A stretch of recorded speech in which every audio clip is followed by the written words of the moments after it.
Welcome to Thumb Electric's 84th annual meeting. My name is John Finley, Board President. This is the first time in 3 years we've had an in-person meeting, and we're so great to see everybody here. As you remember, 2020 brought a lot of challenges. We had scheduled to have this meeting, but it was postponed, obviously due to COVID, and then canceled. In 2021, we decided to hold a virtual meeting, and that was posted to our Facebook page as well as our website.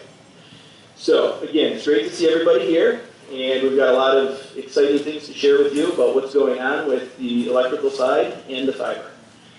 We're going to start with the Pledge of Allegiance and a quick invocation. So if everyone could please stand. I pledge allegiance to the flag of the United States of America and to the republic for which it stands, one nation, under God, indivisible, with liberty and justice for all. If you could stay standing. Sorry. Dear Heavenly Father, we thank you for all the little things in life that we tend to take for granted. We thank you for the opportunity to gather here in person today. We ask that you enlighten our minds as we share information and learn from each other today.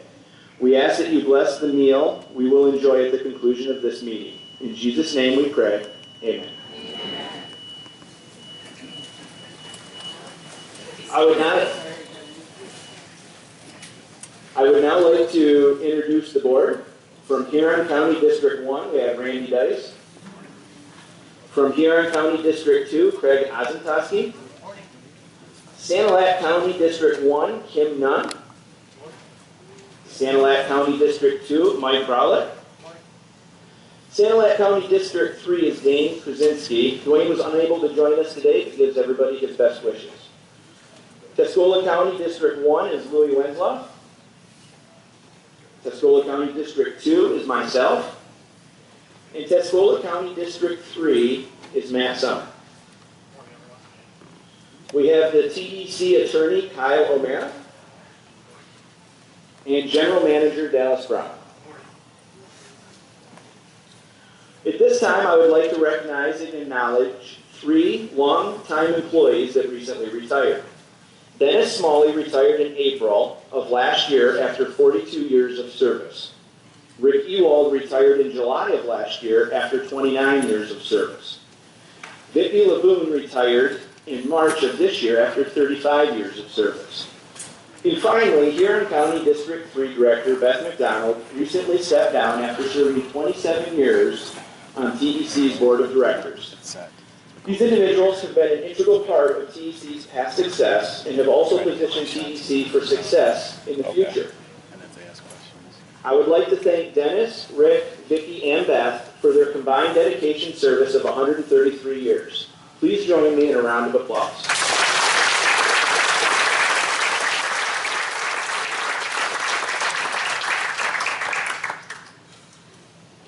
So on this beautiful day, I want you guys to think back to stormy night in February. The north winds are howling. You sit down around your kitchen table. You can't wait for a day like today.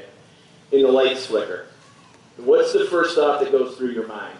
Mine is, I'm so grateful I have Thumb Electric and that they only flicker and don't go off. If they do,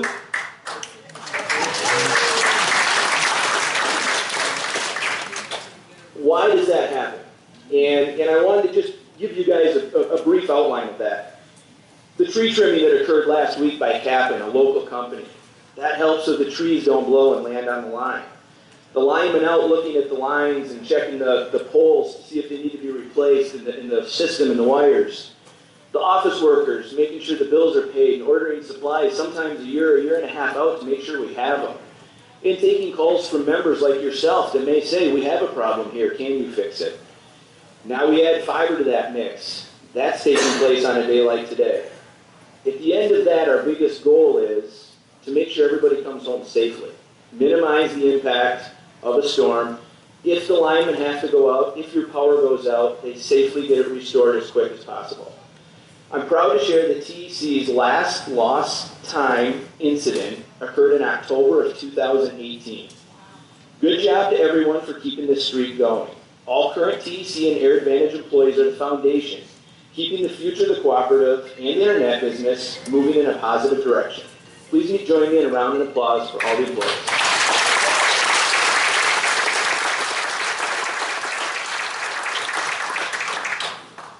Thank you.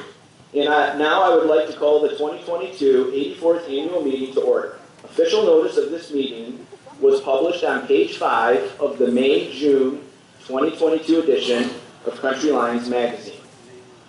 We will dispense the reading of last year's minutes as they were printed on page 16 of the May-June edition of Country Lines magazine, which is mailed to every member. Unless there are any questions, I will move a motion for approval as an order. We have a motion. Do we have support? We have support. Any discussion? All in favor, aye? Aye. Opposed? Motion carries. Treasurer's report. Also published on page 17 in the May-June edition of Country Lines were the year-end financials comparisons for 20 and 21. As noted on the bottom of that page, the final audit of the 2021 financials had not yet been completed. Our hope was that the audit would have been completed and we would be able to share that with you today for your approval. Unfortunately, that is not the case. The delay in this final audit is the result of two non-typical financial transactions that occurred in December.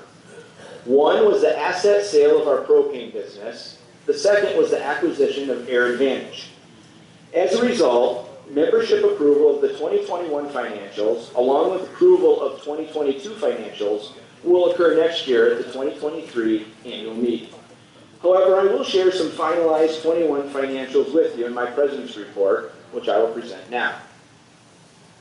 TEC's total electric plant increased just over $7.6 million from 20 to 21.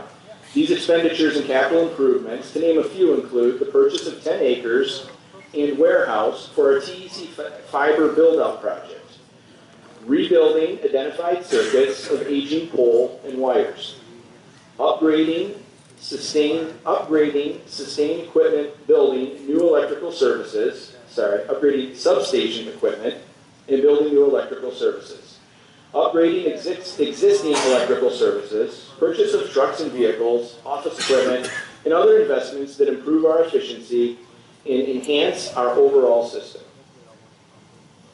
TEC's 2021 operating statement showed revenues of $23.8 million and expenses of $22.2 million. These expenses are the cost to maintain and operate the electrical system. The resulting operating margin for 2021 was just under $1.6 million. Adding in some non-operating interest, non-operating margin, and other capital credits received by the cooperative, the total 2021 patronage allocated back to TEC members was $1,871,020. Members were allocated just over 7.8 cents for every dollar they paid in 2021. This is the great thing about being a member of a cooperative. These margins are returned back to you, the members. Patronage, the cooperative uses some members' patronage over time to make capital improvements.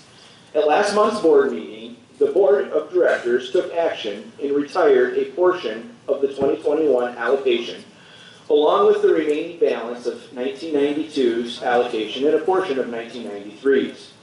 Active TEC member accounts receive their portion of patronage payment as a credit on their electric bill they received in June.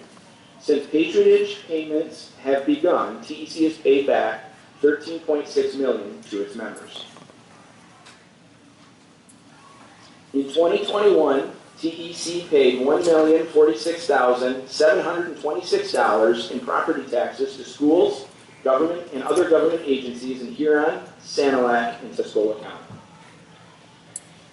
The next three that I'm going to talk about were decisions that we as a board made with the leadership of Dallas and the rest of the crew here at Thumb Electric.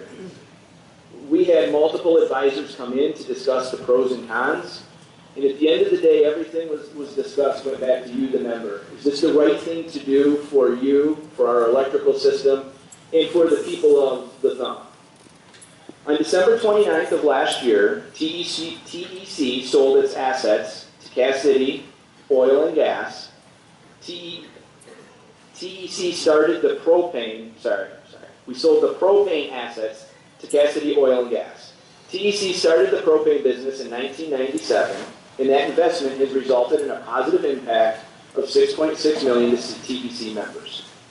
On December 9th of last year, TEC acquired the internet service provider Air Advantage out of Frankenmuth to enhance TEC's fiber build-out and internet operations. TEC Fiber. Things are going well on the TEC Fiber infrastructure build-out. We currently have 20 active TEC Fiber accounts in a pilot area in Tuscola County and are close to lighting up 3 circuits out of our Kingston substation. In summary, your electric co-op remains financially stable and continues to meet all required loan covenants. Things were very busy in 2021, and we expect the same in 2022 as we make high-speed fiber available to our members and surrounding communities. This time, I would like to turn things over to Dallas, the General Manager, to provide you with his report, elaborate on a few items I touched on, and answer any questions you may have. Thank you.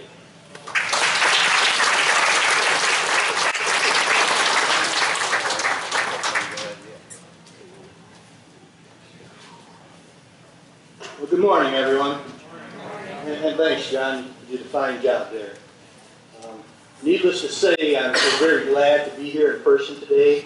As John mentioned, we had to make a couple adjustments the last 2 years. In 2020, we actually postponed the annual meeting several times and eventually just canceled it. In 2021, we held the annual meeting, but it was closed to the membership. So again, glad to have everyone here and welcome on this beautiful day. For those of you that are here, can I get a show of hands of how many of you have been to an in-person Thumb Electric annual meeting before? All right, quite a few. Thanks for showing the hands. As you are probably well aware, this is my favorite part of the annual meeting because it allows me to share with you some important things that have gone on at your cooperative.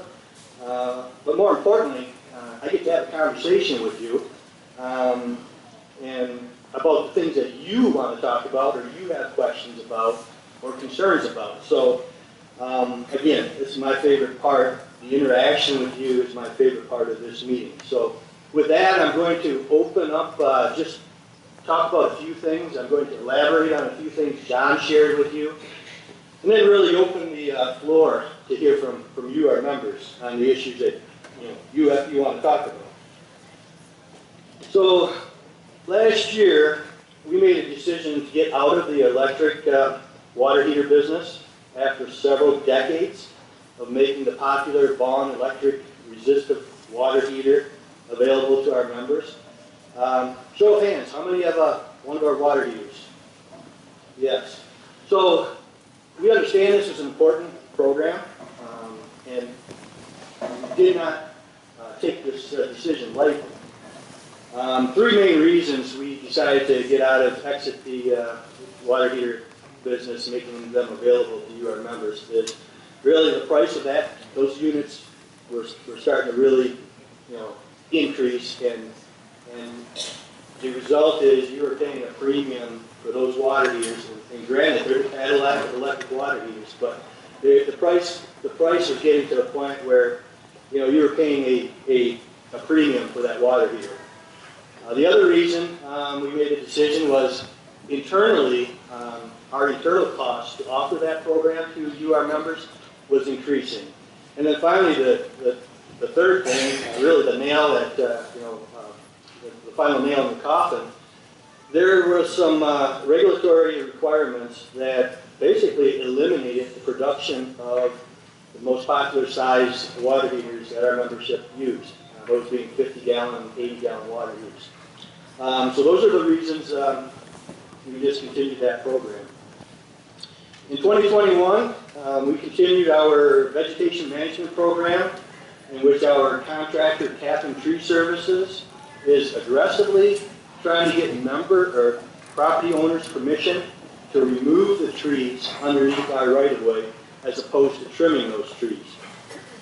For every tree that's removed today, that means that we, Thumb Electric, we do not have to spend your money in the future trimming that same tree.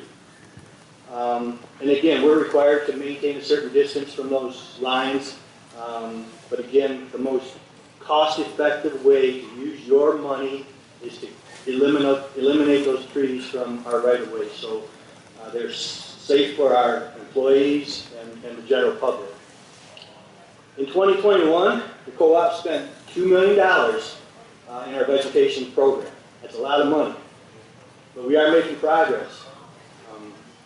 The $2 million that the board authorized last year to spend, along with similar expenditures from previous years, has really paid dividends. The number of outages on our system have been reduced greatly, and the restoration time to restore those outages have decreased substantially. So again, we're making progress. We're not where we need to be yet. We will get there. But again, appreciate any members and property owners that have worked with us to help us achieve that goal. Because ultimately, it's for you, our members. John touched on this earlier. In December of last year, a decision was made to sell our propane assets and exit the highly competitive propane business that Thumb Electric started in 1997. While we did not make a lot of profit every year, we were able to shift internal costs from the electric side of our business over to the propane side, thus reducing our costs, keeping your rates lower on the electric side. As John mentioned, the overall positive financial impact that this 24-year-old business had on the co-op and its members was $6.6 million. So not only is the propane business highly competitive, you could get propane from a wide variety of propane suppliers. In fact, we had several thousand Thumb Electric members that were getting their propane services from another supplier other than Thumb Electric. It made sense to use our internal resources to provide a service to our members and communities that wasn't offered by anyone else. And what I'm talking about is fiber to the home internet service. So we'll be talking a little bit more about that, but those are the reasons we decided to exit the very successful propane business. In late 2020, Thumb Electric participated in an FCC auction, and we were successful and secured $22.5 million, which will be paid in monthly installments over the next 10 years to help operate and maintain our fiber internet system. In 2021, Thumb Electric secured a $51 million loan from RUS, and that loan is basically a line of credit. We don't start paying interest on it until we actually draw down that money, but we have $51 million available, and that is to help fund our $85 million fiber infrastructure build-out in the 3 county areas of Huron, Sanilac, and Tuscola counties, which will make high-speed fiber internet to the home available to each and every one of our members, along with some households in the surrounding communities. Our contractor, Gagetown, is in the first phase of construction, which is currently taking place in Tuscola County. We currently have 20 active TEC fiber accounts, so we're excited about that. We've recently had a setback, as it was discovered someone vandalized quite a bit of our fiber infrastructure around the Kingston area. There's ongoing investigation. Hopefully we find the culprit or the culprits who are responsible for this serious crime. But again, you know, we've had a setback. But once we get that fiber equipment repaired or replaced, which hopefully will be by the end of next week, we are very close to lighting up the Kingston area substation, which will make fiber to the home internet available to about 1,500 of our members. So we're pretty excited about that, and I know you are too. I guess one thing I'd like to add is, you know, on anything, someone gets to be first, and unfortunately someone has to be last, whether that's a large outage restoration effort after Mother Nature causes some damage, or in this case, getting fiber to your home. So again, just we ask you for your patience as we continue to build out our fiber and start hooking up fiber internet accounts. And we do have a tent up front. If you have any internet questions, any fiber questions, they have equipment out there. We have the expertise out there to answer any questions. And they can share with you the scheduled construction.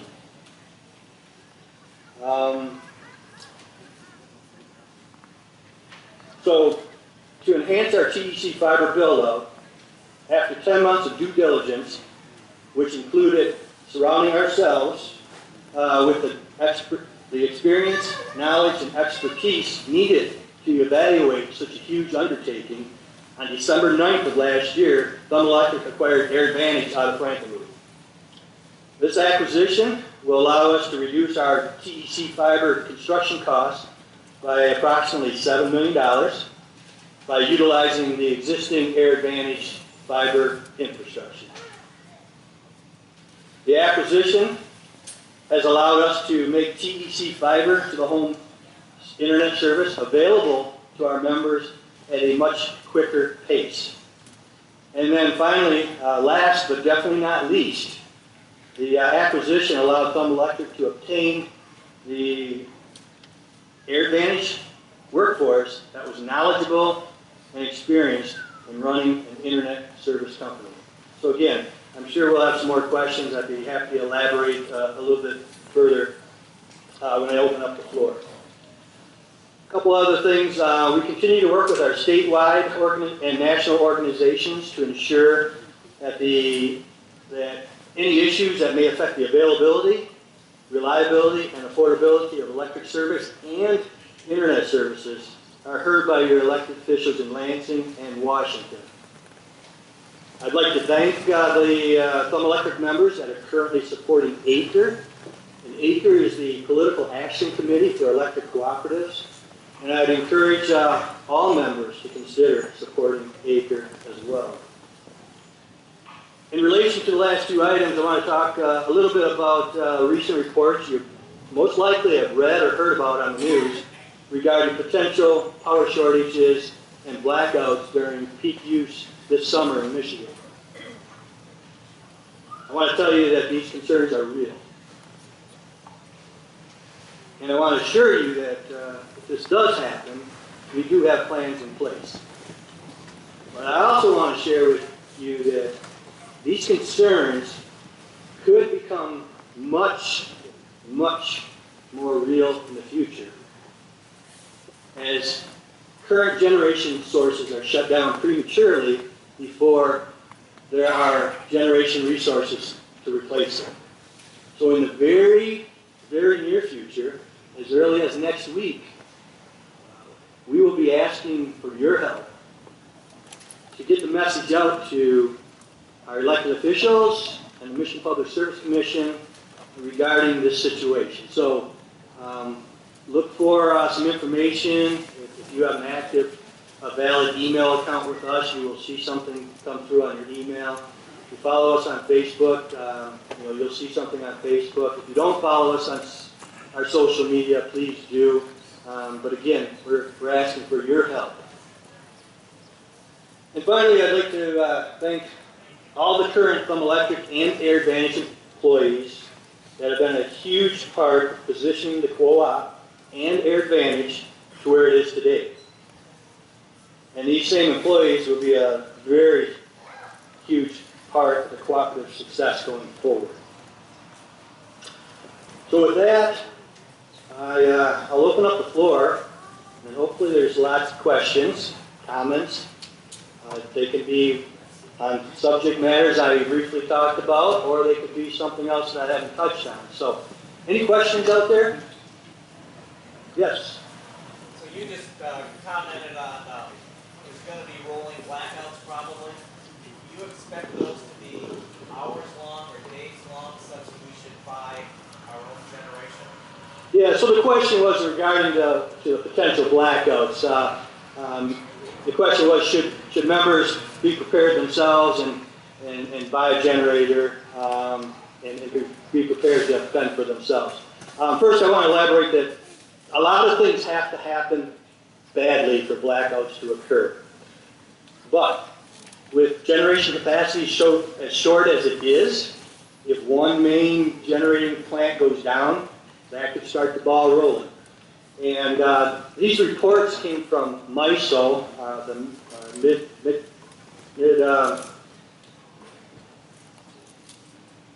Midwestern operator. It's a regional authority that basically takes care of part of the electric grid. Michigan is part of MISO. There's 14 states in Manitoba that are included in MISO. And then throughout the United States, there are other regional authorities. So again, they are always, and this report was also substantiated by NERC, which is the North American Electric Reliability Corporation. Again, a lot of things have to happen to see blackouts. And MISO's in charge of the grid. They're constantly monitoring the grid. If something goes down, they're going to ask another generating plant to fire up. If things continue to where generation is not available, they will request that electric companies request their consumers to shed load. Worst case scenario, blackouts could occur. So again, do I think it's going to happen? Again, a lot of things have to happen badly for that to happen. But we can't go around with blinders on our eyes either, because this is a real issue. So to answer your question,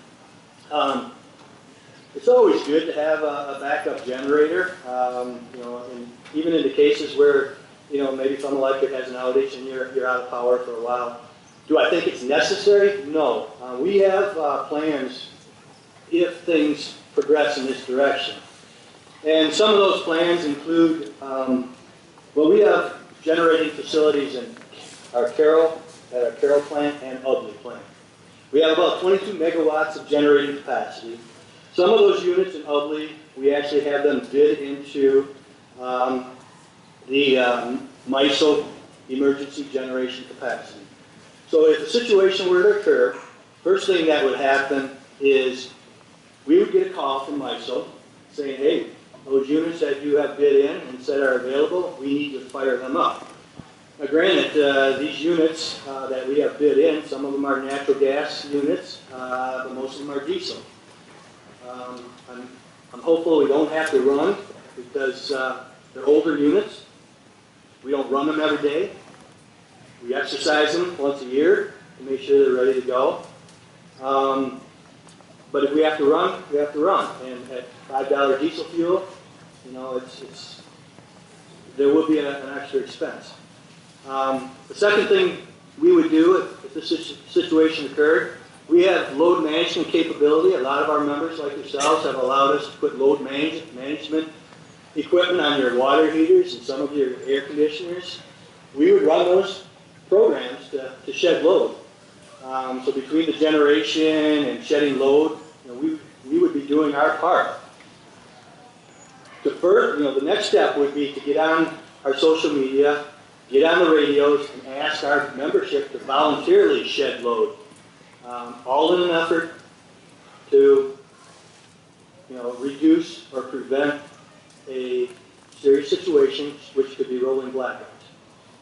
Worst case scenario, MISO says, hey, you need to start shutting off part of your system. We would do that. We would start most likely at a substation, take that substation out of power for X amount of hours, go to another substation, take that one down, turn the other one back on, and we rotate like that. So to answer your question, it's always good to have backup. Do I think it's absolutely necessary? No. But again, if things continue to move in the direction they are moving with anticipated premature closing of baseload power plants, the situation is going to get worse. And maybe next year, I'm telling you, Yes, you should all get a generator. Great question. Any other questions?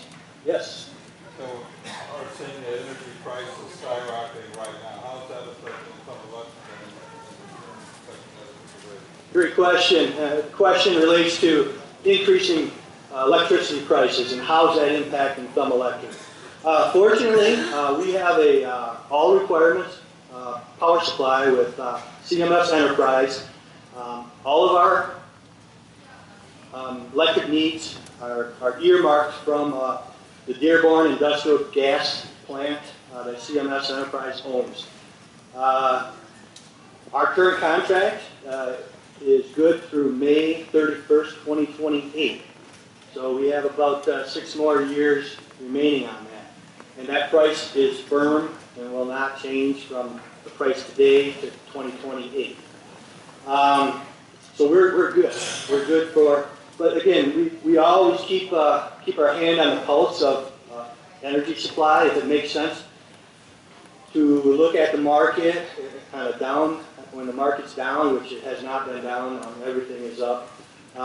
We look at that, and I think our current power supply contract, which we started in 2014, we have actually added additional years, and we did a blend and an extend, meaning prices were lower than what we were originally paying for, so we blended that new cost in, extended it out, 2 or 3 more years, and that continued to lower our wholesale power costs that you end up paying. So I feel pretty good about our power supply portfolio position today, but again, time goes by pretty quickly, and we can't just assume that prices are going to be at this level in 6 years from now. But great question. Any other questions? Yes? In the Country Lines magazine, it said that our fuel mix is made up of 15% biomass. I've heard concerning things about cutting down trees just to produce electricity, but it lists wood as separate in that energy mix. It shows zero for that, so I'm a little confused about what that biomass is. Great question. So it's regards to Country Lines, every once in a while we show our portfolio mix on where our power supply is coming from. Whether it's natural gas, propane, biomass, and he stated correctly that 15% of our portfolio comes from renewables. In fact, it's biomass. And where does that come from? And his concern was using wood, cutting down very valuable trees that suck in carbon dioxide, and using that as a source to fuel our electricity. So again, great question. So in the state of Michigan, all utilities, including Thumb Electric, are required at this point in time to get 15% of our energy needs from renewable sources. And again, we have a wholesale power supply contract with CMS Enterprise, and 85% comes from natural gas. The other 15%, it comes from biofuel. And the question was, what's the difference also between biofuel and wood? So we have purchased renewable energy credits. We don't have a solar array, a solar farm, or a wind park to obtain our 15% RPS requirement. We're able to buy renewable energy credits on the market. A renewable energy credit, or a REC, is just a unit of measurement of renewable energy produced. So we have been getting in the past, getting our RPS from, there's I believe it's up by Gaylord, and there's another facility up there. It takes biomass, could be old stumps, could be old pallets and such, and they burn that to then create energy. So that's where we get it from. Next year, you'll most likely see these numbers differ because we purchased RECs from some other sources on the market this year. And I believe some of them were hydro. Well, yeah, actually, all of them were, majority of them were hydro. We bought some renewable hydro RECs from Cloverland Electric Cooperative up in the UP. So next year, when you read Country Lines magazine, that fuel mix should represent something a little bit different. Again, great question. Anything else? Yes? You touched on a little bit, as we're seeing these different solar farms being built up to the west of us, and then you see different households from other power companies. They're adding solar panels to their roofs and battery backups and that. Is there any advantage to that? Is there anything that Plum Electric says, hey, this is a good idea for our members, or we got it covered, don't even think about it? Great question. Again, the question stems around solar. See these large solar farms being developed by utilities on the west side, but you also see individuals like yourself putting in home solar systems. And the question is that something you, the members, should be looking at, or does Plum Electric have it covered?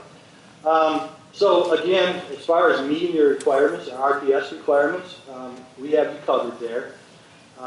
As far as the large utility scale solar facilities being installed by utilities, I mean, that's good. The movement is to go green, eliminate the generation sources that produce carbon dioxide. And on the surface, that sounds really, really great. But as I just spoke earlier about the potential blackouts, if we put all our chips into renewables and don't have base load power plants to fire up when we need it, the sun doesn't always shine, definitely doesn't shine at night, and the wind doesn't always blow. And battery storage, while it's being developed, has not been developed enough to where it's financially viable for a utility. But they're moving in that direction. As far as solar at your home, Plum Electric has participated in a program that allows you, the member, to put in your own solar array and interconnect it to our system. And those programs are meant to allow you to offset your consumption from Plum Electric and create your own, but it also gives you a source to push back some energy if you create energy and you're not using it at that time. So I think we have probably 50 members that are participating in that. I can tell you it's expensive. You know, there's probably tax advantages for some of you more than others. Would I encourage you to do that? If you have the financial means to do so, go right ahead. But some of these systems cost thousands of dollars, and you know our reliability has been pretty good and continues to get better. That investment that you make, those thousands of dollars, you can pay a lot of electric bills with that money. So again, I think you'll see more and more of those go in. And some of the systems now are actually have batteries installed, so might give you a couple days worth of storage capacity. So did that answer your question? Good. All right. Another great question. Thank you. What else? We have a small crowd here, so you have about twice as many questions to ask as you would normally have to ask. Yes? Talk about the electric cars. Electric cars. Let's talk about electric cars. Okay. So again, to talk about creating a perfect storm. I mean, we're already talking about possible blackouts in the future due to premature power plant closures. Add on top of that, electrifying the nation's fleet with electric vehicles. That's going to put more stress on the electric system and everything related to it. That being said, you know, at the cost of $5 gas, electric vehicles will allow you to reduce your overall expenses for your transportation. Today we have an electric Bolt, B, not a V, that Plum Electric owns and has been driving for about a year and a half, I believe. And then we also have a Ford Lightning out here on display, courtesy of More Motors. And thank you, John, for setting that up. So if you want to learn about the electric vehicles, the Ford Lightning in particular, we have one out there, and we have a gentleman that has all the answers for you. I can tell you, I also drive since 2018 a hybrid Mitsubishi Outlander. A hybrid is an electric vehicle, but also a gas vehicle. The shortcomings of a hybrid is you only get a certain number of miles on a charge.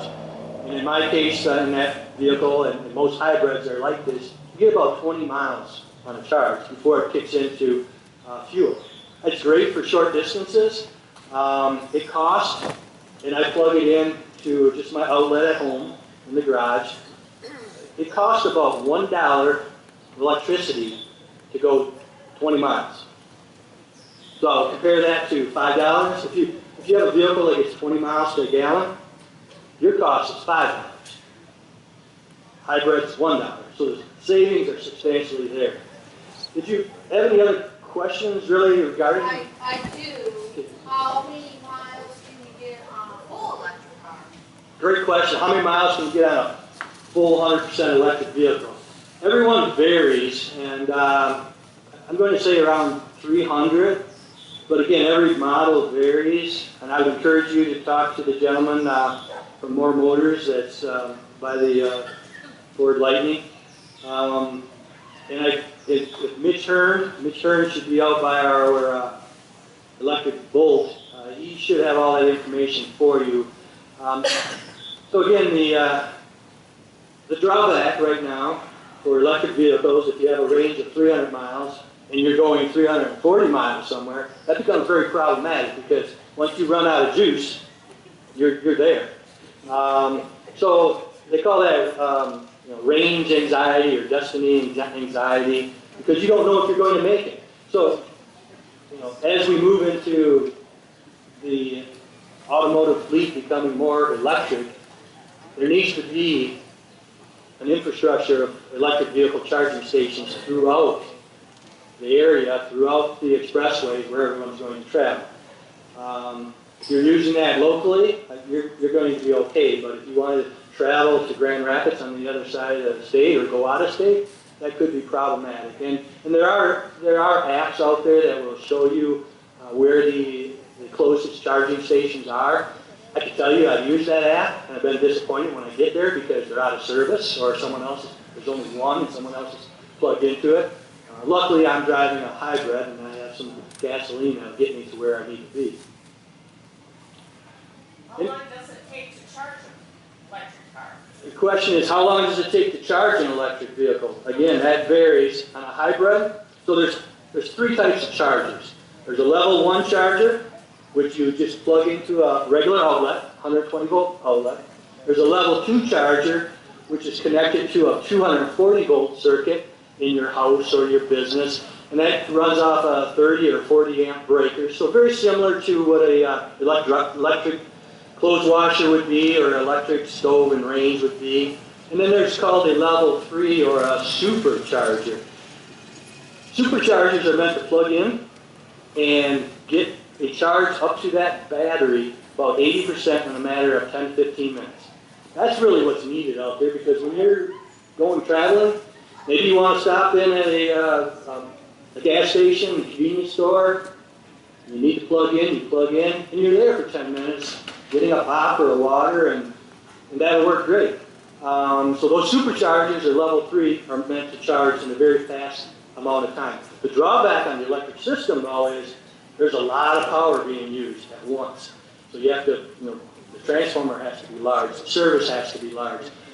And, the last thing you want is a lot of these superchargers charging vehicles at the same time, especially during peak periods, because that's going to cause more problems and stress on the electric system, capacity issues, potential blackouts. The level 2 chargers, again, we have a level 2 charger at our office. And I believe if the battery is completely empty, I think in 4 or 5 hours, again, I'd ask you to have a conversation with Mitch Hearn, who's should be by the electric volt, but about 3 to 4 hours for a full charge. And then if you have a hybrid, like I charge my hybrid on a level 2, it's charged in an hour because it's a much smaller capacity battery. Yes? So it's all about the money. Who pays, I mean, doesn't Myers in Bay City have those charging stations? Who pays to that? Is it, Yeah. you put your credit card in? Great question. Who pays or who collects when you charge up at a Myers store, and you see a lot at Myers, you know, you're paying. You're either putting a credit card in, or you have an app that you already have pre-approved and pre-set up that you swipe the app and charge. You know, so you're going to be paying, and I believe the structure is different for every charging system and every owner that might have a charging system. You're going to most likely pay a service fee. You probably won't get charged a kilowatt hour charge. You'll get charged a service fee. And I might not be 100% on that, but I'm pretty confident that's what will occur. And then who gets that? I mean, again, if it's Myers that are offering that, maybe they have a deal worked out with their power supplier or who they get power from. And you know, obviously, you know, the utility is going to get reimbursed for their power that they're giving to Myers, selling to Myers, and they're selling to someone charging their vehicle. Again, I don't have a lot of experience in how that actually works, but I believe I'm not far off on my answer. Yes? Do you have any plans for putting those in the area at all? So the question is, does Thumb Electric have any plans of putting in, I'm assuming level 3 chargers? Yeah. So again, we are currently working, we serve the gas stations in the convenience store at the corner of M46 and M24, Tuscola County. Nice big gas station, party store. We are currently in discussions with them to see if we could work with them to put a charger in, but I can tell you, it's very expensive. And you know, right now we're talking about a third from the gas station, a third from state grants, and a third from Thumb Electric. We'll continue to investigate this, but again, every decision that we make, the board makes, you know, we ask ourselves, is this the wisest choice to spend our members' money? A lot of money, we're not, you know, we have to have those discussions. We're not convinced at this point that that's the best use of your money. But again, we're not going to shy away from having those discussions. We'll have those discussions, do our due diligence, and act appropriately. I can tell you that I believe in our energy waste reduction program, and again, you could ask the Thumb Electric employees up front there. We're looking at, and if we're not doing it yet, we'll be looking at in the future of providing some type of rebate to you, our members, if they want to put in a level 2 charger in your home. So, you know, that you know, we could see us being involved in some manner or another. Yep. Would there be any potential that the state or federal government would require you to install that? Question is, do I foresee any state or federal regulation requiring Thumb Electric as a utility to install these? I don't see that happening. I do know that there are groups in some utilities that are stepping up and making that investment and putting them in strategic locations throughout the state of Michigan, and I would expect that to continue. But no, I don't expect the state or the federal government to mandate us. If that was the case, they'd be mandating us how to spend your money, and we would definitely have some conversations regarding that, because you know, the decisions that are made locally here by the board, with your input, is the way we currently handle business, and that's how we would currently, or we'd like to in the future. So we'd probably push back if that actually did happen. In trying to prevent blackouts, is there any way that we can shut down the marijuana grow operations before having to shut down the tank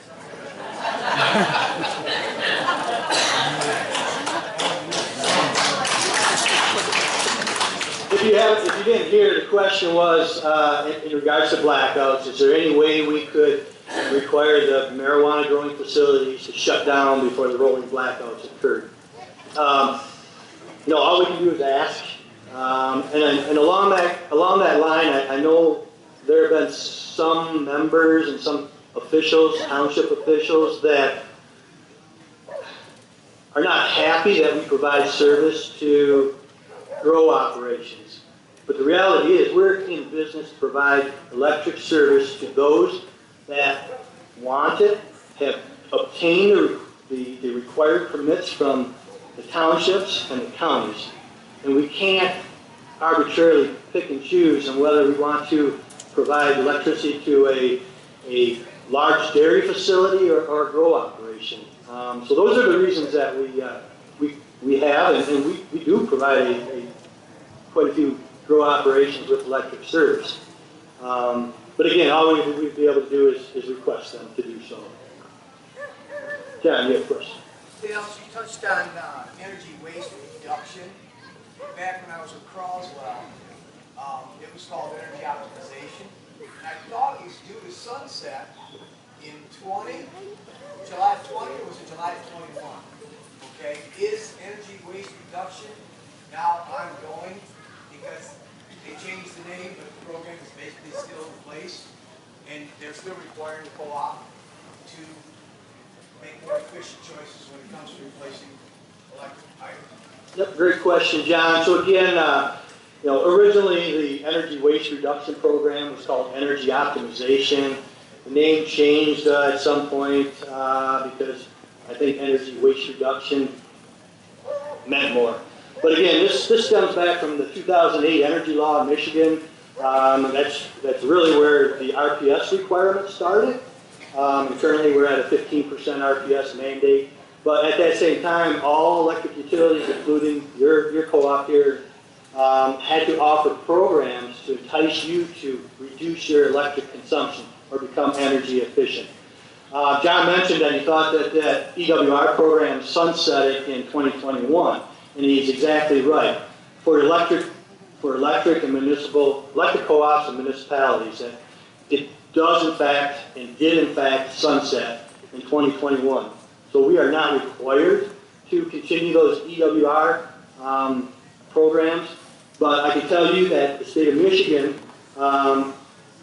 and there's a bill or two, whether it's on the floor or being drafted, but there's discussion that they want the municipalities and cooperatives mandated back into the program again. Again, mandates aren't really the thing that cooperatives, thrive on. It's local decisions. And the reason we kept our EWR programs open is the programs that we have make sense. Some of the programs that we offered before didn't make sense. So we kept the ones open that made sense, and also we kept them open to show that the state and legislators that, hey, we don't need your mandate. We're doing this on our own. These are our programs, and hopefully we're not pulled into that mandate again. Great question, though. Any other questions? I don't want to take up all the time here, but I'll take a couple more if there are. Anything else? Yes. If people want to conserve energy, like you pointed out, the sun doesn't shine all the time for solar panels, the wind doesn't always blow, but the heat of the earth about 8 feet down here is 55 degrees. So I have a geothermal system that Thumb Electric encouraged me to put in. I always get free 55-degree heat in the wintertime. So I heat the house to 55 for free and then add some more electricity to that. And in the summertime, instead of an air conditioning compressor, I get 55 degrees in cooling, free. And the Earth's 55 degrees is there all the time. You don't have to wait for wind and solar. So give that some thought. And oftentimes the federal government subsidizes any, if you've got to change your furnace anyway, it subsidizes the cost of putting in a geothermal system instead of a regular furnace. That's a good way to save energy. Yeah, no, great comment, and he was talking about, if you didn't hear it in the back, geothermal systems. I mean, geothermal systems are great. You know, I think some of them are 400% efficient these days, and they run off of the temperature in the ground, and it's typically 55 degrees year round. So in the summertime, it uses that 55 degrees to cool your house. In the wintertime, it uses that 55 degrees to heat your house. So you get heating, air conditioning, and you also get humidity control. So again, if you want to be green, I mean, there's probably more discussions that should be had on geothermal because it's a great resource. It's right underneath our feet. Yeah, thanks for the comments. You can buy one today, it's not a new technology. Yep. And you can buy them. It's not new technology. The only difference is they're becoming more efficient. And as shared, there are some federal tax credits. If you do put a unit in, there is a tax credit right now that you could capitalize on. All right, I'll take one more question if there's one more out there. Yes? Do the geothermal systems, can they work with a boiler system yet or no? Question is a follow-up question on the geothermal units. Can they work with a boiler system? I'm sorry, I think, do I see some heads nodding? Yes, Clint, yes? Yes, the answer is yes. If you want to get more information, Clint, raise your hand. Go talk to Clint. Thank you. All right, I'm going to let you go. I will be here for the rest of the day. So if you have any more questions, so thanks again for your questions and your comments. In closing, we have some very exciting things happening at your cooperative. I urge every one of you to continue your strong interest in your co-op. Stay engaged and follow Thumb Electric on the social media. And again, enjoy the rest of the day. And I forgot to thank the Octagon Barn Committee for allowing us to use their great facility here. And again, a lot of activities for the family this afternoon, including being able to look through some of the Octagon barns, which has some pretty cool stuff in them. So again, thank you.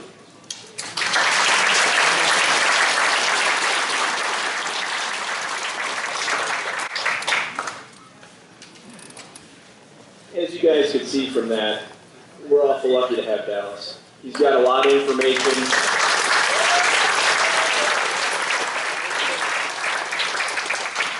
The amount of knowledge that he has is unbelievable, and the fact that he can remember this stuff and know. And at the end of the day, the question that always comes up, and whoever asked the question earlier, we ask: is this the best use of members' money?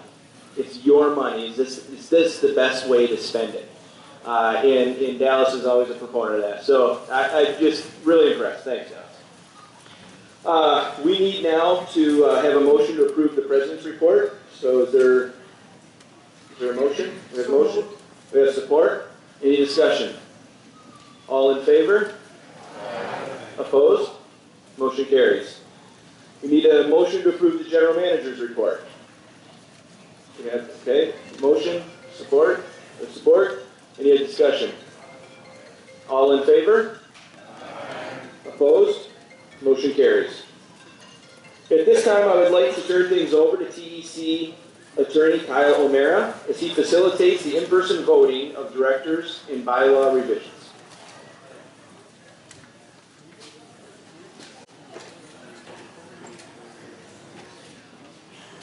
Thanks, John. Morning, everybody. My name's Kyle O'Mara, and I do have the privilege of serving as the attorney for Thumb Electric. My role here today, as John indicated, will be to guide all of you through Cooperative's election process.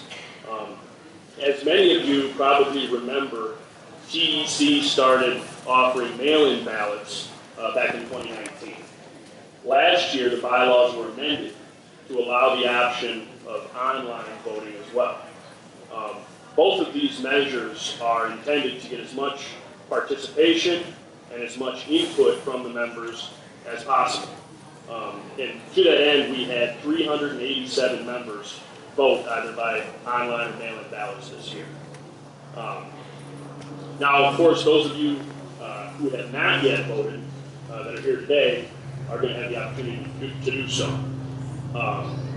If you didn't cast a ballot, either through the mail or online, you should have received a paper ballot when you got here this morning. If you didn't, be sure to get one from the back.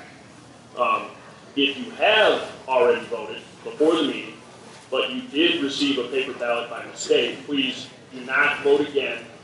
Just return the blank ballot. There are 5 questions to be determined during this year's election. 4 director positions and 1 for amendments to the TEC bylaws. The first director position on the ballot is for Huron County District 1. The incumbent in that district is Randy Dice. Mr. Dice is currently unopposed. In a moment, I'm going to ask whether there are any nominations from the floor for a challenge.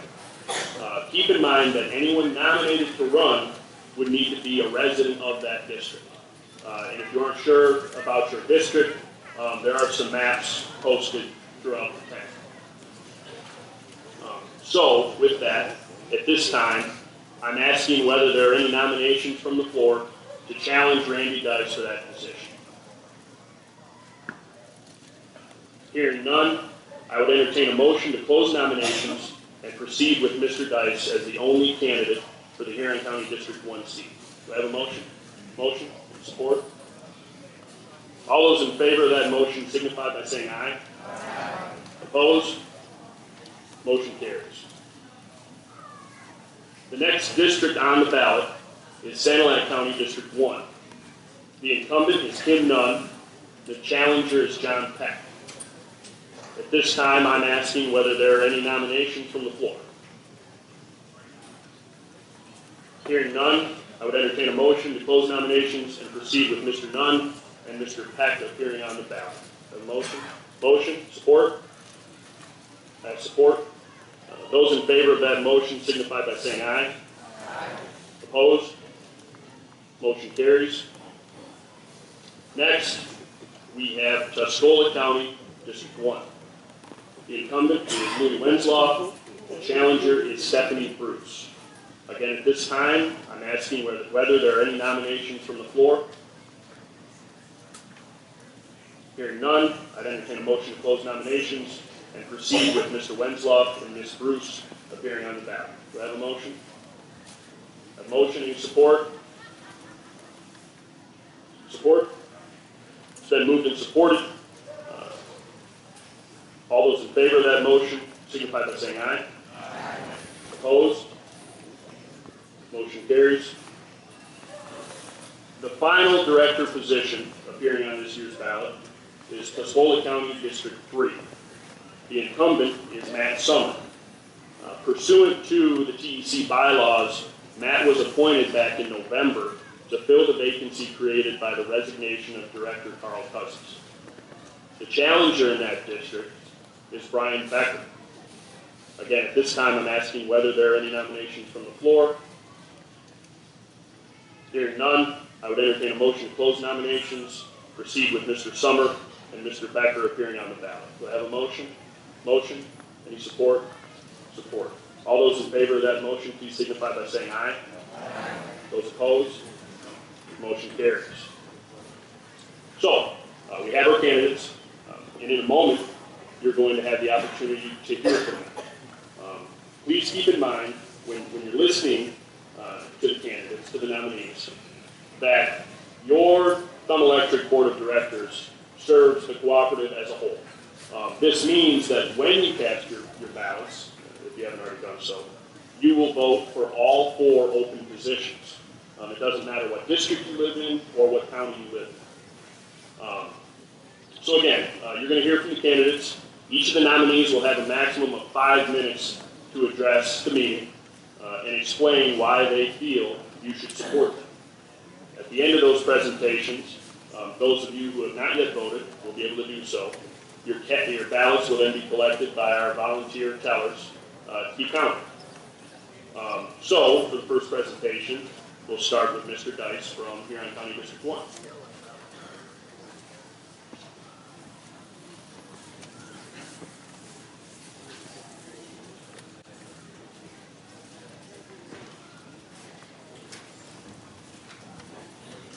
morning. I'm Randy Dice. I'm your director from Division 1 in Huron County, which is pretty much the northern tip of the Huron County. I had a livestock operation and crop farm along with my brother. My wife Mary and I had 3 sons, 4 grandchildren. I really don't want to repeat. John and Dallas both gave excellent presentations. I guess the only thing I want to emphasize is that all of you as members and owners of Thumb Electric really are the most important part of any decision that we make. We take a lot of pride in that. So I thank you for your support in the past, and I appreciate your vote today. Thank you.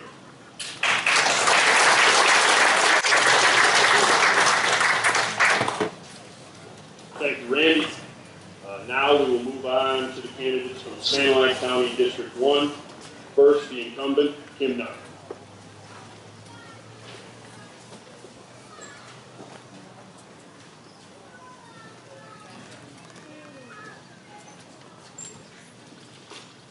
Good morning.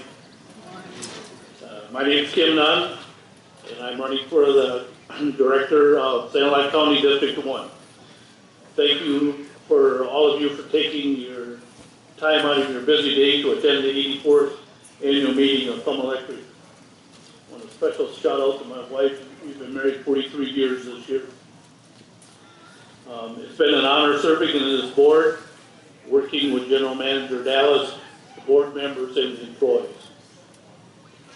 I would like to serve another 3 years as I'm currently the Vice President of Thumb Electric and currently the President of TEC, Thumb Electric Service Corporation.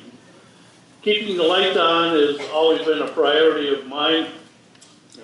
When the lights aren't on, people aren't happy, and so I've been on the lines back in the 80s, and there was times the lights were out a lot. Was I happy? No. If you were on lines in the 80s, were you happy? No. You take from the 80s to where we are today, things have improved tremendously. Part of that's the tree trimming we've talked about, and new poles and transformers, and all that takes money, but when you go to that light switch and turn it, it comes on.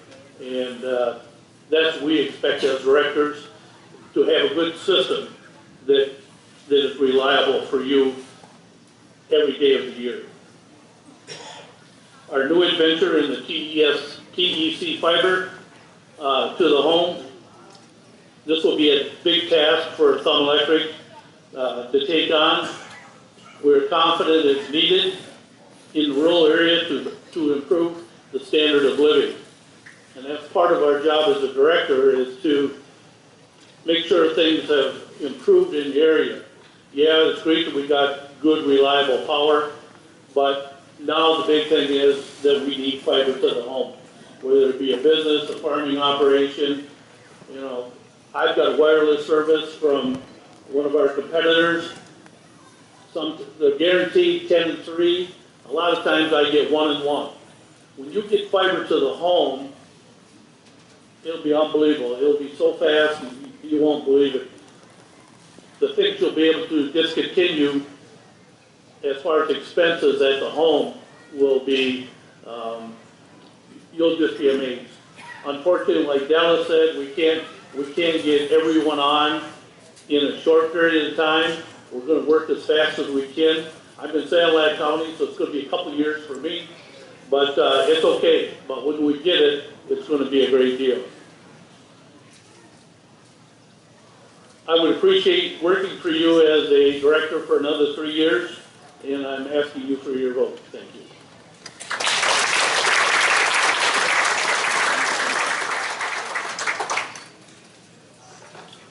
Thanks, Kim. And now the challenger in that district, Mr. John Peck.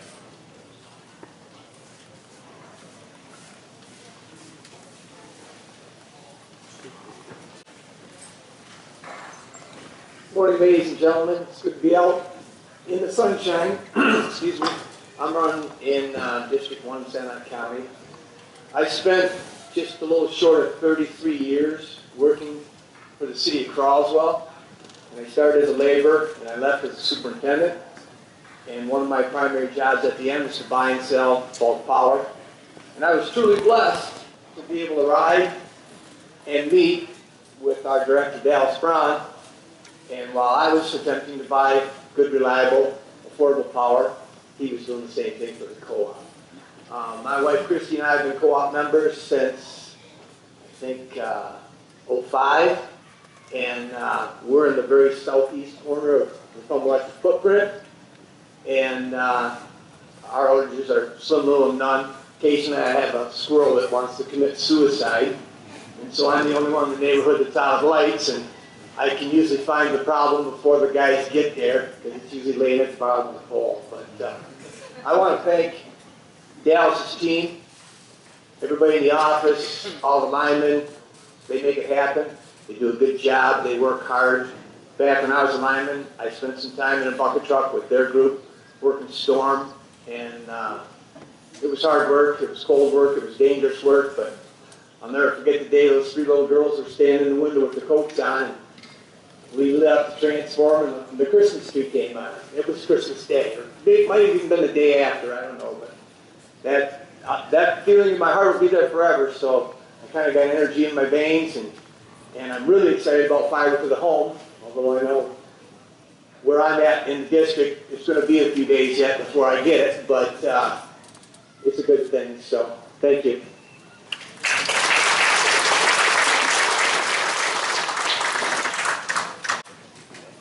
Thank you, John.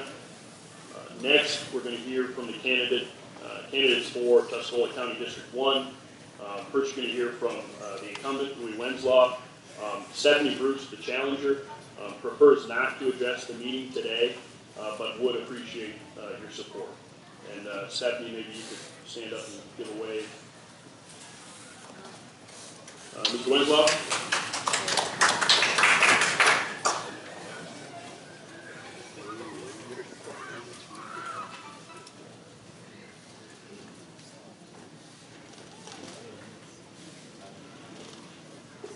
Good morning. I'm Louis Wenslaw. I've been a member of TEC since 1959 and a board member since 1977. 45 years. Long time. I'd like to introduce my wife Sharon, and I represent Tuscola District 1. The most important job of the board of directors is to hire the manager. This is not a Detroit Edison or consumers where they have a large management team to make decisions. Our manager's on their own with the assistance of good support staff. When I got on the board for TEC, the manager, John Cutter, had been hired a couple of years prior from out of state by the help of a firm assisting finding and hiring a manager. He was not a good fit for Thumb Electric, and the employees were very disgruntled, as well as the board. Pressure was put on him, and he resigned. The board had a long discussion at that time on how we were going to find a replacement for a manager. We decided that we had a young fellow on staff that we could try as a manager in Mike Krause. Mike organized a team of support staff that was excellent. The co-op soon began improving their service and reliability every year and has been able to keep the cost to consumers owners at a very competitive price. Mike was an excellent manager along with the rest of his management team. Mike was getting ready to retire, so he was grooming a young fellow in the office as a possible new manager, Dallas Braun. The board hired Dallas after Mike retired, and that has been an excellent move. Both Mike and Dallas are local boys that know what the values of the Thumb area residents are and operate the co-op to satisfy their needs. These two hires have worked out well. 2 managers in 42 years. Has been great, and Dallas has a few more years to work. How many? So, 42 years, 2 managers. Very consistent. The board does not get involved in the daily operations of co-op. They set policies and guidelines and act on recommendations of the manager and the staff. TEC is a well-run business with diverse backgrounds of the board members, good management, and excellent employees. Dallas has great support in Brad Essemacher and Michelle Brown. These 2 employees are very helpful to Dallas. Brad is heading up the fiber part. TEC is taking on a huge task and obligation of installing cable network internet to the TEC members. This has taken a lot of effort and time from the staff. If I'm re-elected as a board member, I will do my best to make sure that you members will continue to receive electricity that is dependable, high quality, and economical as possible, as well as good internet services. Your vote will be appreciated. Thank you.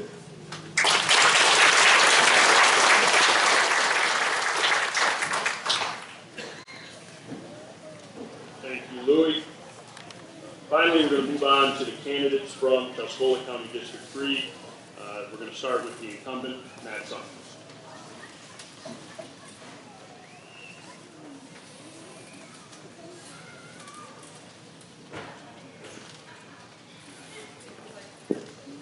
Morning, everybody.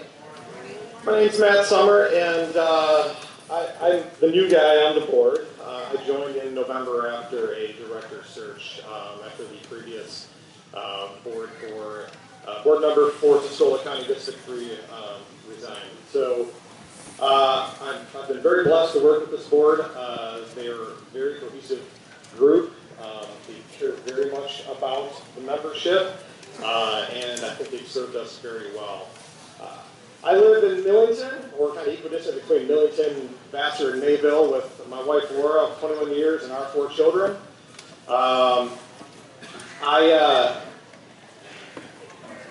What I bring to the table on the board is I've spent my career designing and implementing computer networks. So through that, I think I bring a lot of insight into what we're doing with the fiber rollout. So I have kind of 2 key things that I feel are important. One, we need to maintain through this transition the very reliable, affordable electric service that we've enjoyed for decades. But number 2, let's get this internet rolled out, right? High-speed internet is going to be a big value to all of us throughout the film. So with that, I hope that I can have your vote today.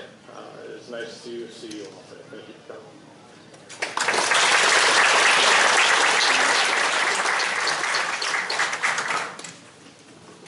And for the challenger in that district, we have Mr. Brian Becker.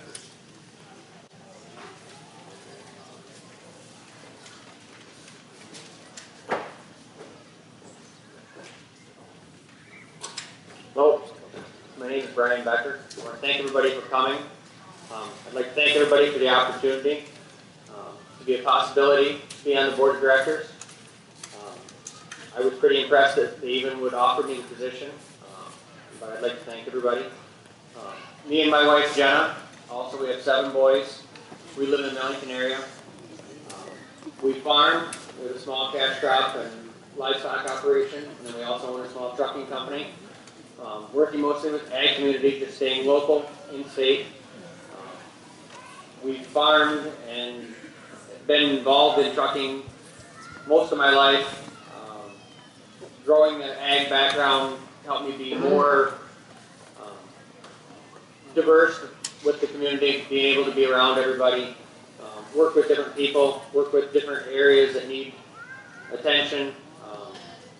We've had a lot of opportunities and people along the way that have helped guide us. And I I feel like this could be a possible way for me to help return some of the favors that I've had. We've had lots of people step up to help us, lots of guidance, and throughout my life, this might be a good way to return some of that. We've worked with a lot of different people, and this might be a perfect opportunity. So I'd like to thank everybody for the opportunity to run as a board of director. I know the service that we've had from Thumb Electric has been amazing. We've had them for almost 15 years, where we are now and at our previous residence, and it's hands down the best service we've ever had. I know growing up, we had Detroit Edison, and everybody's heard stories, but you know, the service has been way better. We've been very happy. Working with everybody in Sun Electric and different opportunities and different things we've had going on, we've had great service with everyone. So this is a great opportunity to work with them. So I appreciate it. I'd appreciate your vote. Thank you very much.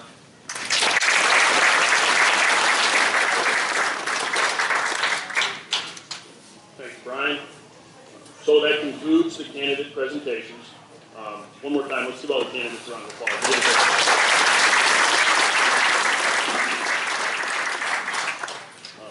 Finally, as I mentioned before, the other issue appearing on the ballot today relates to some amendments to the TEC bylaws. These changes were printed in the May-June edition of Country Lines magazine, and they were made in order to allow the cooperative to provide internet service to its members on a patronage basis. The amendments were previously approved by the board with a unanimous vote. So now is the time, again, for those of you who have not already done so, you can go ahead and cast your votes. Again, we encourage you to vote for one director from each district on the ballot, regardless of where you live. And while you are doing that, I would ask the three individuals who hopefully volunteered or were forced to serve as election tellers to come on up to the stage. I will administer them an oath. They will be around shortly to collect ballots. Thank you for your attention and for your participation. And at this time, I will turn the meeting back over to President Finley. Thank you.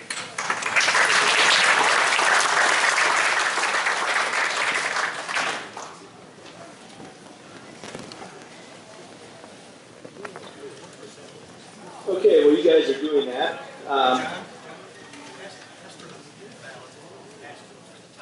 The tellers. Can we have the tellers?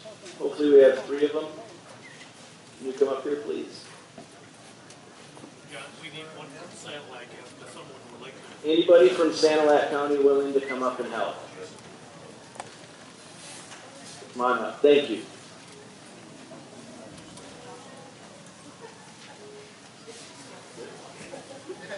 Okay, keeping up with the meeting, is there any unfinished business that needs to come before us?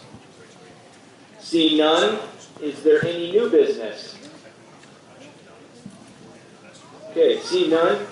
At this time, I would like to introduce Doug Snidgen, Executive Vice President for our statewide organization, MECA. We are glad to have Doug with us today. He will be introducing our elected officials that are in attendance.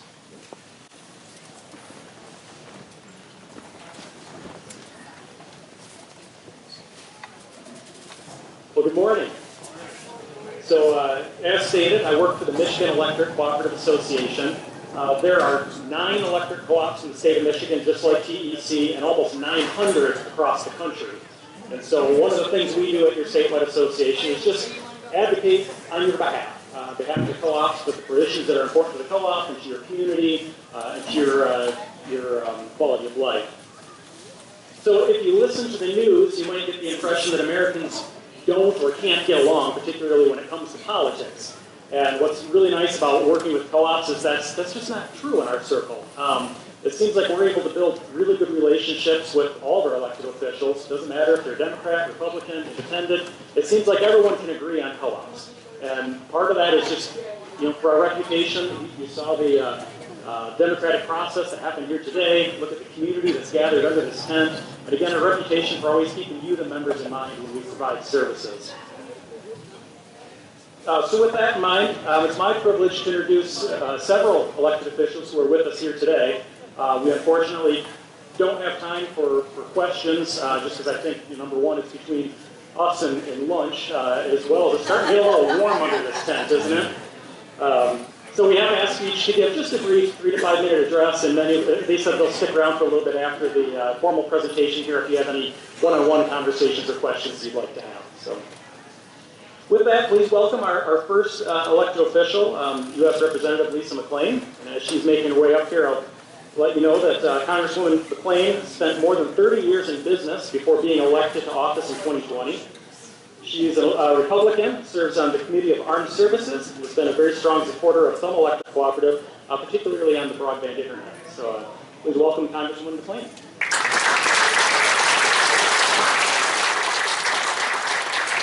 It's always a dilemma for me. Do I wear my flat shoes and walk on the grass, or do I wear my heels so y'all can see me over the podium?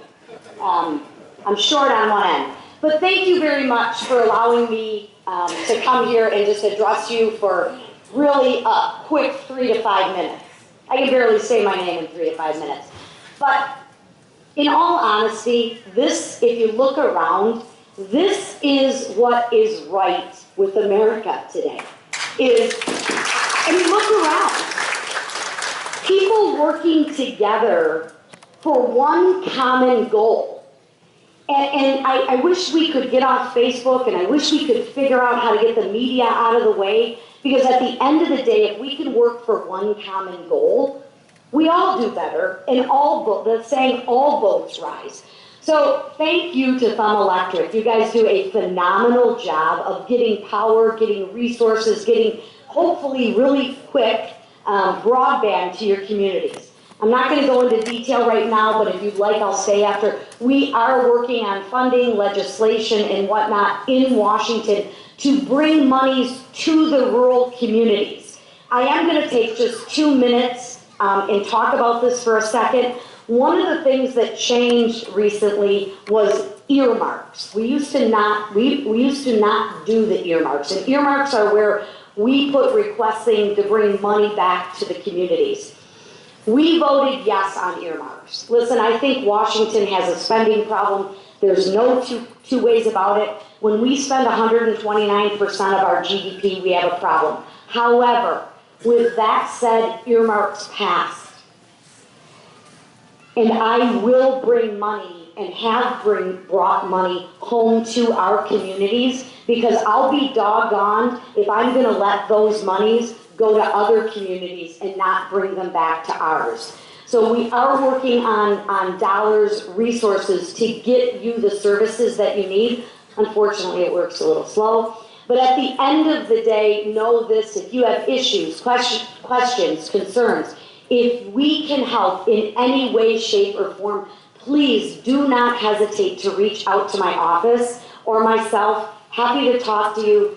Happy to help solve problems or come up with ideas. So again, I appreciate you all being here. I appreciate what Thumb Electric does. You do really have something special, and hang on to that and appreciate that. Because if I could pick all of you up and take you to DC with me, I think we'd get a heck of a lot more done. Thank you.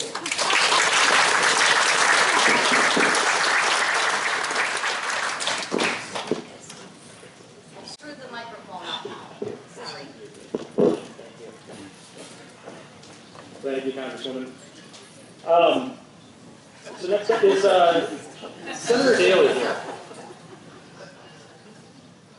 Oh, very good. My apologies. I tried to catch everybody at the back of the tent. So I'd like to welcome State Senator Kevin Daley. And as he's making his way up here, Senator Daley served in the Michigan House of Representatives from 2008 to 2014 and was elected to the Michigan Senate in 2018. He's a fifth-generation Lapeer County farmer and a lifetime resident of his district. Senator Daley is a Republican, serves as chair of the Agriculture Committee, and has been a strong supporter. He is running for his final term in the Michigan Senate. So please welcome Senator. Yeah, if you go straight up here and go out that way. Thank you, Doug, and thanks for giving me just a minute to say hello and introduce myself, and I know we're all waiting to eat. So the last what you do to the politicians, you put them up right before food, right? Thank God I'm not the last one to go. But yes, I've represented you guys for 3.5 years now. So my district is Tuscola, all of Tuscola County, Lapeer County, and Bay County. If you followed it all, the redistricting, I won't represent quite as much of you at the end of this term, because this new districting took all of Bay County away from me, took half of Tuscola County away from me. So now I only represent the half of Tuscola County to the west of M24 down around Indian Fields Township over to Dayton Township. So kind of a weird situation. Then I go into Saginaw County, Genesee County, and the most of Lapeer County. So a whole new district. You guys will basically be represented, I think, in your whole area in the Senate by Senator Lowers, who currently represents quite a few of you. I apologize for him. He couldn't be here today. He's in the Netherlands on a work trip, a quick weekend work trip. So he had to be there, but I told him I'd mention his name here today. But it's an honor to represent you. Same thing, Lisa McLean mentioned up here how great it is to work with a co-op. I'm an old co-op guy as a former dairy farmer, or like I like to call myself, a recovering dairy farmer. A member of Michigan Milk Producers Co-op for probably over 30 years, but our farm was a member there for over 50 years. So very big, strong supporter of co-ops and especially electric co-ops. So pleasure to be here. I'll be around afterwards. If anybody has any questions or any concerns, I'll be glad to chat with you. Thank you.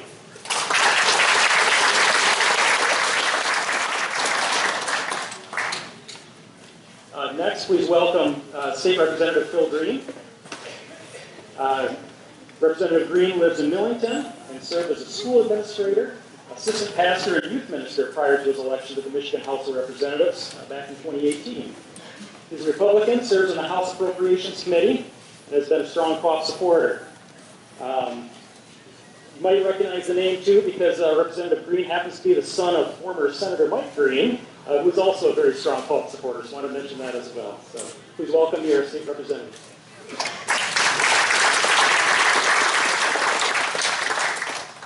Well, thank you all for the invite. Thank you, Dallas and the Board of Directors. It is easy to be a cooperative, the Thumb Electric supporter when you're also a member. Both my dad and myself are members, and it has been an interesting go-by. He mentioned that I was a school administrator, so about 3 miles from my house is a Christian school that I was the administrator at, and I'm on Thumb Electric. They're on another grid. I wouldn't say it that way. Consistently, we would lose between 5 and 6 days of school because that other grid was not as functional. But here I was 3 miles away, living life large. And so I appreciate that. Likewise, in 2018, when I first ran, my campaign slogan was "Fighting for the Forgotten Peninsula." Many times here in the Thumb, we are forgotten. Everybody thinks that we are up to date, yet in some respects our infrastructure is just as bad or worse than the UP. And so I went to Lansing looking and trying to help bring the infrastructure back. Obviously the electrical infrastructure and as well the getting reputable, getting decent internet so that we could work from home if needed, so that we could take online classes, or so that we can check Facebook.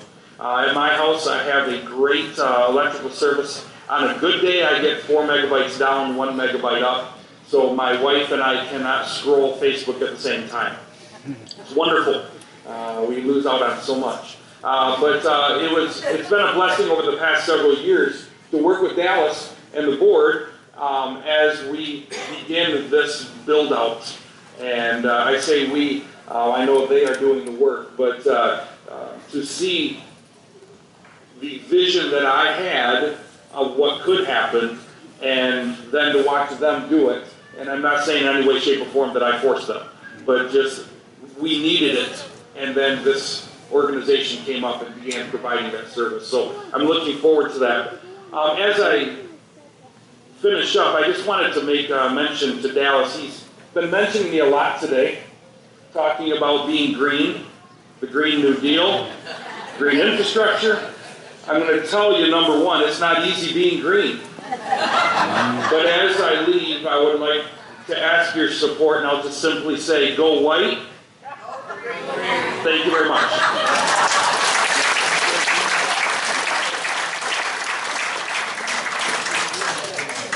Thank you. Next, please welcome State Representative Andrew Beeler.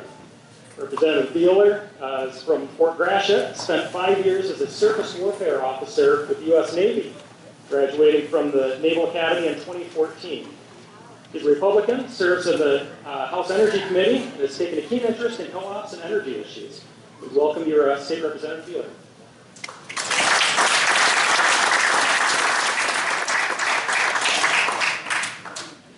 So after Rep Green and right before lunch, yeah, you can tell I'm the freshman in the room. So no, my name's Andrew Beeler. I am in my first term in the State House, and I think if I've learned one thing over the last 2 years, it's that governmental solutions are generally pretty terrible, which is why it's so great to be here, where we have the non-governmental solution to a problem facing a community, some of which Rep Green just talked about, and whether it's powering our homes, turning on flipping the switch and having the lights come on, or getting broadband into these rural communities, I think the solutions that were discussed here today are going to be the most fruitful for the thumb of Michigan and for rural communities across the state, really. And so it's been a privilege to get to work with Thumb Electric during my first term and address some of those solutions and what can we do to get the government out of their way, out of your way, to solve some of these problems. The only thing I would add is that it was discussed earlier, the MISO report that came out about baseload power generation. To me, that's the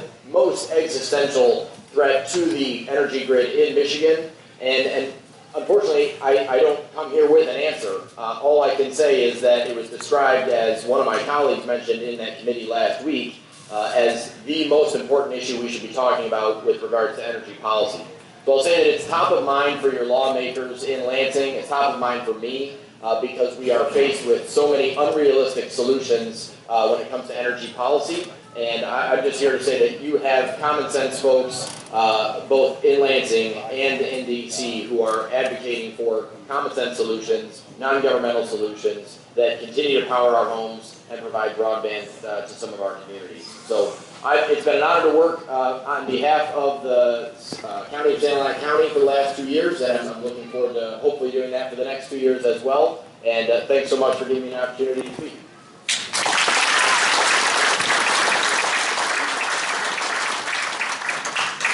And finally, your U.S. senators were not able to be here today, but I did want to mention that we have Don Young is here from Senator Stabenow's office. And then I believe is Kevin Brick here as well, from Senator Peters' office. Okay. Well, that concludes this portion. Just, again, thank you to all of our elected officials for taking the time to be here today and for working on behalf of the electric co-ops. So with that, I'll turn the meeting back over to Mr. Chairman.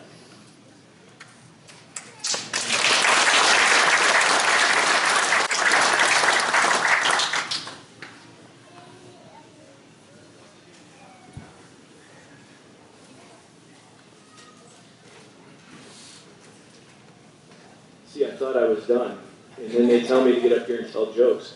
And I'm not funny like Phil, so this is not good. They're tallying up the votes right now, so if you guys just want to hold on a couple of minutes, we'll have the results shortly. Thanks. Yeah? Can I steal your microphone for 60 seconds? Here. Sure. Take this wireless one.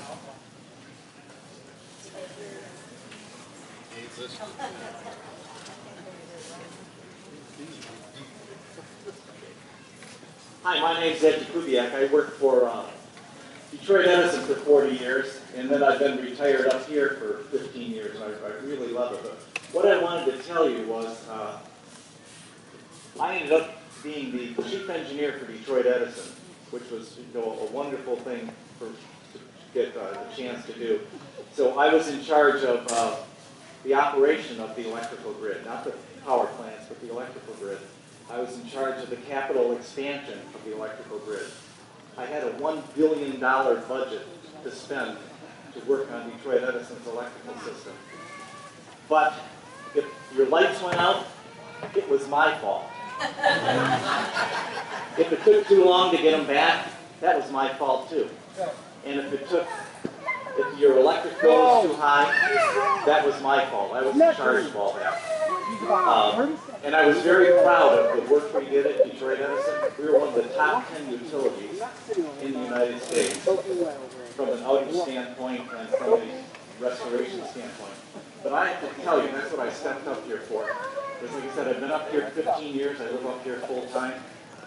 The work that Thumb Electric does, all their employees, it's better than what we did at Detroit Edison. Not a little bit better, a lot better. They didn't pay me to get up here and say that.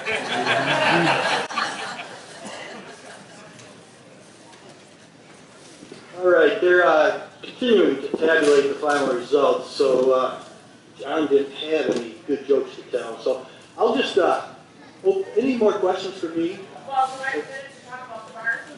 The Octagon barn? Sure, absolutely. So you don't have to come up these steps. You just want to use this mic here. Thank you. I'm Rose Putnam. I'm currently the first vice president and have been here since the beginning. Thank you for all coming out here today. Quick question, who's never been here before? Wow. Well, enjoy the site. We are open today for your viewing of our buildings. Some are closed because this is not our event, but Thumb Electric's, and I am a member. And it's great to be a member. We have activities coming up. It's a busy weekend for us. Tomorrow's our volunteer picnic.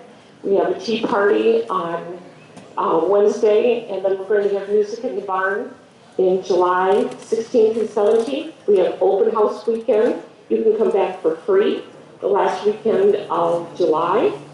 We do have 2 other tea parties in July and August. And then, of course, Fall Family Days is the weekend after Labor Day, when everything happens out here. We had, even with COVID restrictions, that we did have a successful event last year. Lots of people, and everybody was happy to be back outside. And we had close to 15,000 people again on site for the 3 days. So we welcome you all here, and hope you'll come back. And thank you for your continued support of those that are members of the barn. We appreciate it. And politicians, Lisa gave us, is she still here? Oh, okay. Well, she just donated a new American flag because I was just still getting a little ragged. So we thank her for that and for the politicians and their support over the years. Thank you.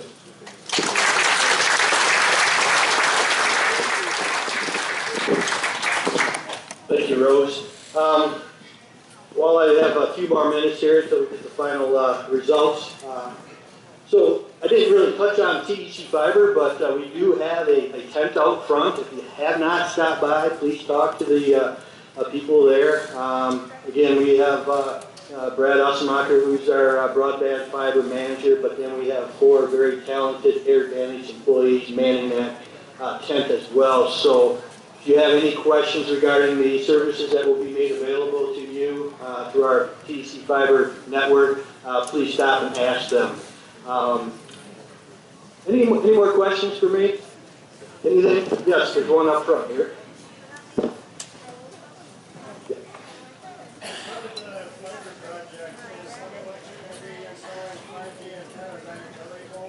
So the question is, in conjunction with our fiber rollout, are we putting 5G antenna networks on our utility poles? No, the answer is no. Our system does not require that. Fiber will be hung on our poles where we have an electric footprint. In areas we go outside of our electric footprint, we'll be going underground. So again, we're bringing this fiber to not only to every one of our Thumb Electric members, but in areas in DTE's customers' footprint. So again, no 5G needed. Good question. What areas are you going outside? Great question. So what areas are we going outside of our electric footprint? Again, when we received that $22.5 million grant, for certain areas, for certain census block areas, we are required to provide service to everyone in those CBGs. So I don't know if they have a map in the tent that outlines those areas, but some areas will go outside quite a ways from our system, but areas where we're just taking it to our members, we're looking at more densely populated areas. So if there's a pocket of densely populated households, we're looking at that and evaluating if that makes sense to build into them. And right now, a rule of thumb is anywhere we have an electric pole, we're going at least 1,000 feet down the road. But we're evaluating more densely populated areas on a one by individual basis because again, this is a huge investment, and the return on investment really is going to be a result of the take rate or your participation. So the more people we get to take this service, the better and quicker return on our investment will be. So again, I apologize, I don't have the geographical areas. I don't know if they have them out front. I'm thinking that they may be able to bring up our TEC fiber, Trout fiber program, which is really a way for everyone to sign up for this themselves, make it automatic. So again, I'd ask you to visit the tent out there, and hopefully they can provide the answer you're looking for. All right, one more question, and then I see Kyle is here.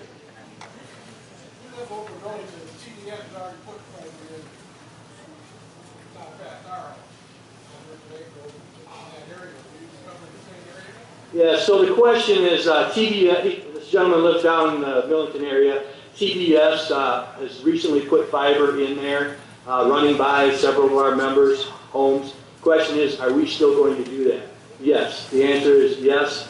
We don't like to duplicate infrastructure, but we've made a commitment to not only part of our membership, but all of our membership, that we're going to take the best fiber internet in Michigan, or in the thumb area anyway, to our members. So yes, we'll be by your place. Thank you for all your questions. I'm going to turn things over to Kyle with the results.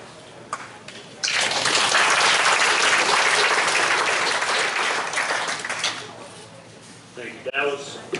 Thank you, everyone, for your patience. I really appreciate the help of the tellers in getting these counted so quickly. So I have certified the results of the election.